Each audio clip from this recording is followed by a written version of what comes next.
Well, should I buy now? Should I sell now? We'll talk about that on today's episode.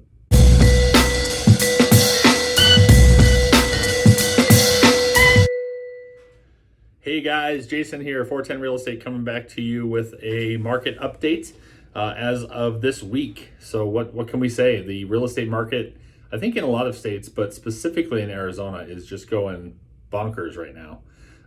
Supply is so low, and we are seeing so many people wanting to move that it's creating this crazy environment for both buyers and sellers at this point. So I'm here to try and make a little sense of it for you. Could talk for hours about this subject, but I'm going to try and be concise in just a few minutes so you can get a quick update. So what's going on? I'm going to look down at my notes here so I don't get any numbers wrong. So we're seeing right now a totally unpredictable market when it comes to how the market typically behaves time frame wise. So typically December, January are our slowest times of year in real estate here in the Phoenix metro area. Conversely, December of 2020 and so far January of 2021 have been the busiest time of the year in the last 12 months. So right away, we're starting out of the gate with some craziness. So we're seeing a median home price. So that means there's equal numbers above and below. So median, not average, home price in a home that's between 1,500 and 2,000 square feet of 328,000. So in previous updates, I've talked about our average home price being over 400. That's still the case. But when we look at specifically homes between that 1,500 and 2,000 square foot, starter homes, if you will, we're looking at 328. That is up 21% year over year. That's a crazy year, guys. And just don't quote me on this. I'm not a mortgage guy. Rates go up and down. So, of course, this isn't going to be exactly right. But a ballpark payment for principal, interest, taxes, and insurance is right around $1,575. So what does that mean? When you look at rents in Maricopa County for homes between 1,500 and 2,000 square feet, same size, rents are also up 16% year over year. We're getting an average rent of $1,850 for that square footage level. So not saying that everywhere in town can you find a home between 1,500 and 2,000 square feet where the mortgage payment is less than the rent amount. But in certain areas, if you find something in that 328 mark, 350-ish, somewhere around there, you're going to have a lower mortgage payment than you are a rent payment. So I've said it before, I'll say it again. If you are renting currently, why pay off someone else's mortgage instead of your own? And if you're a landlord and you have rental properties, or you have a property and you're thinking about moving out, maybe you could hang on to that property knowing that for that property you're going to get $1,850 a month in rent and your mortgage payment is probably quite a bit less. So supply right now, 52% less supply than 2019 at the same point. 52% less supply. That's crazy. In year over year, we if you take the whole year, we're doing in dollar volume. Sorry, I'm skipping over here because I'm trying to make sure I don't miss anything. In dollar volume, so that means how much dollars in real estate have been sold. We are 19.5% higher this year than we were last year at the same time. So that means we're selling a lot of homes and the values are growing up, so that year over year volume is also shooting up. Some hot locations, just so you're aware of it. Zip codes 85040, 85035 in Phoenix are showing some of the highest growth in the last year. The Southeast Valley in general, that's Chandler, Gilbert, Mesa, Tempe, Queen Creek, Santan Valley, even areas of Florence, that's in there. Northwest Valley, so that's Surprise, Avondale, places like that. And then even parts of North Scottsdale. Some of the luxury markets are seeing some major increases as well. So that's a pretty interesting side note as well.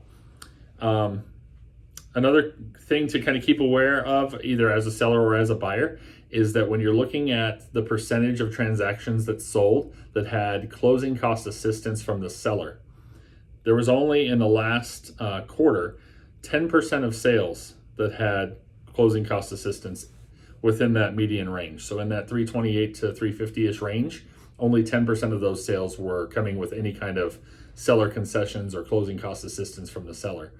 So what does that mean? As a buyer, that means if you want your offer to be competitive and you really like the house and you want to get in, you don't want to necessarily ask for a ton of assistance, because that's just not what we're seeing in the market right now from buyers. So your offer has a higher chance of being beat out by someone not asking for those things than someone who is. As a seller, you can also know that you're in a very strong position right now.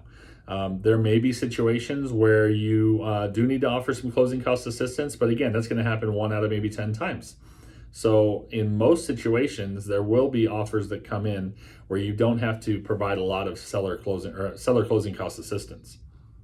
So all that to say, the market is hot, the market is hopping. We have so many people moving here. In fact, we are currently ranked third behind Texas and Florida as states that are receiving the most relocators.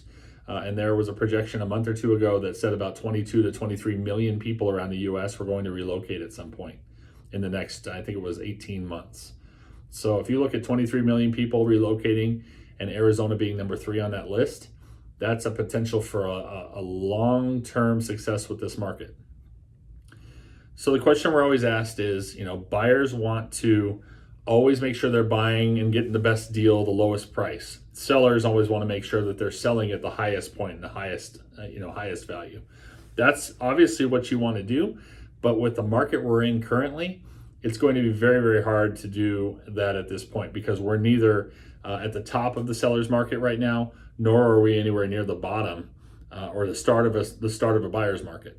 So right now, if you buy a house, you're probably going to see it come up a little bit, and then we're probably going to write it down just a little bit during a buyer's market, and then when it comes back up to a seller's and goes, the market does ups and downs all the way through.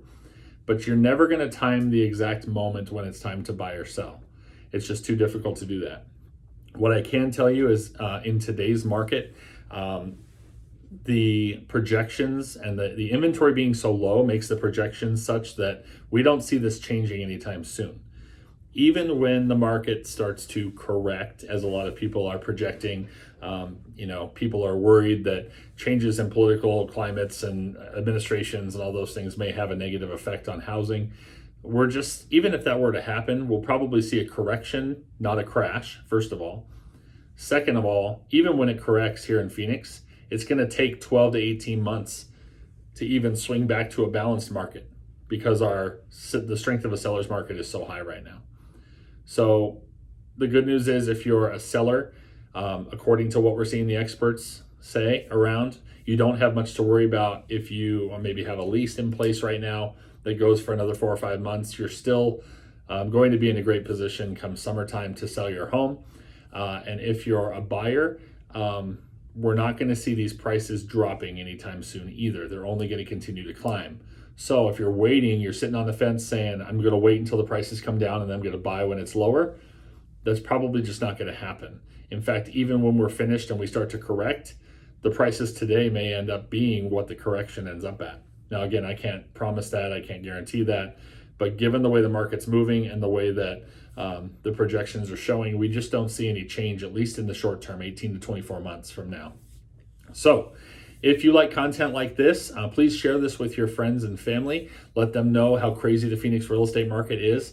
I'd be curious to know in the comments below, if you bought a house this year, tell me how you're feeling about it, because, with a 20% growth year over year in real estate, if you bought a home early last year, you're probably sitting pretty right now with your equity, and you may not even know it. So, but I appreciate you checking it out. Feel free to subscribe to the channel, share this video with friends, and we'll see you next time on the next episode.